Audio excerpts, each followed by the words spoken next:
pagi pemirsa, Top 10 News Parepos hari ini kembali hadir untuk Anda bersama saya, Rosmiati. Kurang lebih 10 menit ke depan kami akan menyajikan berita-berita terupdate dari harian Parepos. Mengawali headline news Parepos, selamat emban amanah. Pelantikan kepala daerah 11 kabupaten kota di Sulawesi Selatan menjadi momen penting dan bersejarah. Pasalnya, para kepala daerah dan wakilnya usai dilantik akan menjalankan amanah roda pemerintahan untuk memajukan daerah dalam mewujudkan kesejahteraan masyarakatnya. Gubernur Sulawesi Selatan, Bapak Profesor Haji Muhammad Nurdin Abdullah, dipastikan melantik dan mengambil sumpah jabatan ke-11 kepala daerah dan wakilnya yang akan diselenggarakan di Baruga Karaeng Tinggaloang, Kota Makassar, Jumat 26 Februari 2021 hari ini.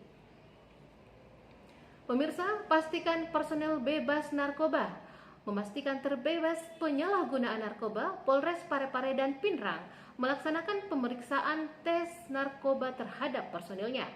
Kapolres Parepare AKBP Willy Abdullah memimpin pemeriksaan tes narkoba di Mapolres Parepare kemarin. Pemeriksaan tes narkoba dilaksanakan merupakan tindak lanjut program 100 Kerja Kapolri. Kita beralih ke kabar Sidrap.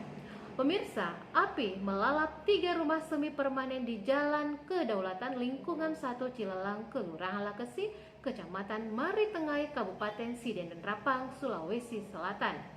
Kebakaran itu terjadi pada Kamis 25 Februari 2021 pukul 4.30 waktu Indonesia Tengah subuh tadi. 3 rumah itu merupakan satu keluarga. Selain rumah, seekor sapi milik warga ikut terbakar. Beralih ke kabar baru pemirsa, pasca bencana angin puting beliung yang menerjang puluhan rumah warga di Desa Madelo dan Kelurahan Takalasi, Kecamatan Baru, Kecamatan Balusu, Selasa 23 Februari lalu, langsung mendapatkan respon pemerintah daerah.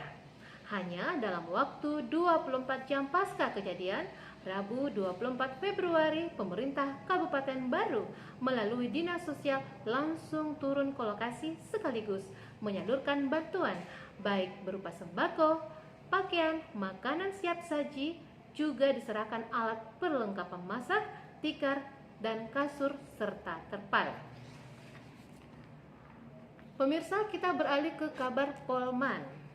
Kejaksaan Negeri Kajari Polewali Mandar Polman endus sejumlah dugaan kasus korupsi yang terjadi di lingkungan pemerintah Kabupaten Polewali Mandar.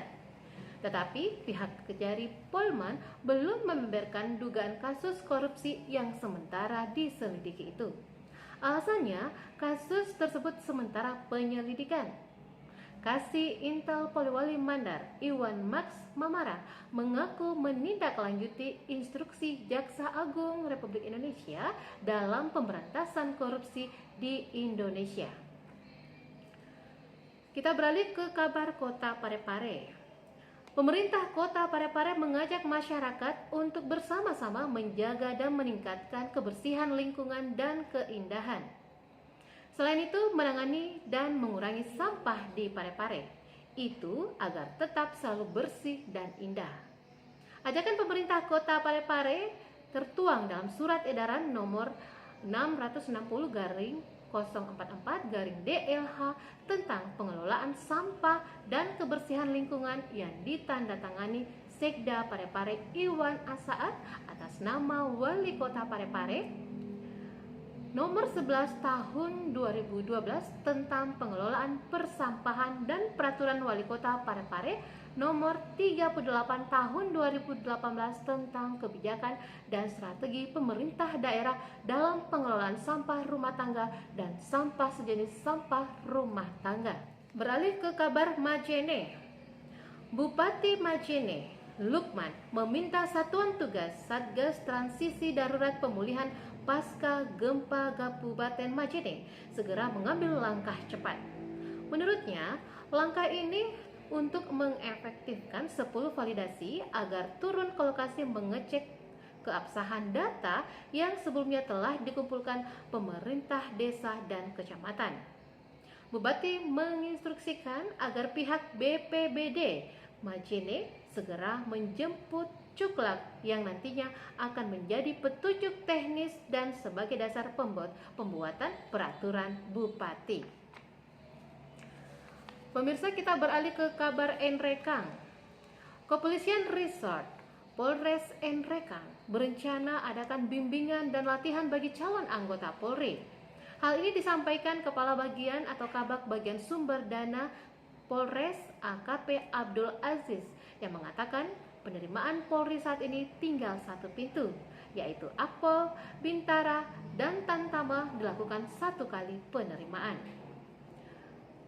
Kembali ke Majene pemirsa, tim Pansus Percepatan Penanggulangan Bencana Alam PPPBA DPRD Provinsi Sulawesi Barat menggelar rapat koordinasi bersama pemerintah Kabupaten Majene di ruang rapat kerja Bupati Majene kemarin.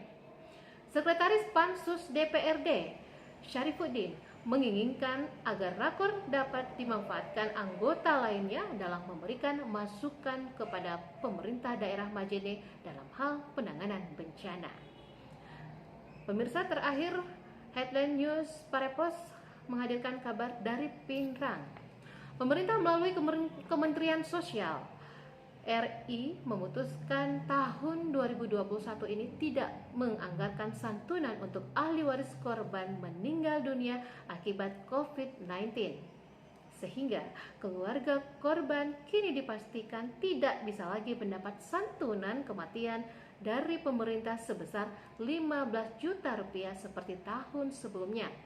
Ternyata informasi penghapusan santunan korban COVID-19 ini belum sampai hingga pemerintah daerah.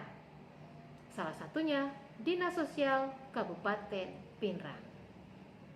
Pemirsa, demikian top 10 news Parepos hari ini. Jangan lupa untuk mengunjungi laman website kami parepos.co.id. Terima kasih untuk segala kebersamaan Anda. Selamat beraktivitas. Saya Rusmiati. Wassalamualaikum warahmatullahi wabarakatuh.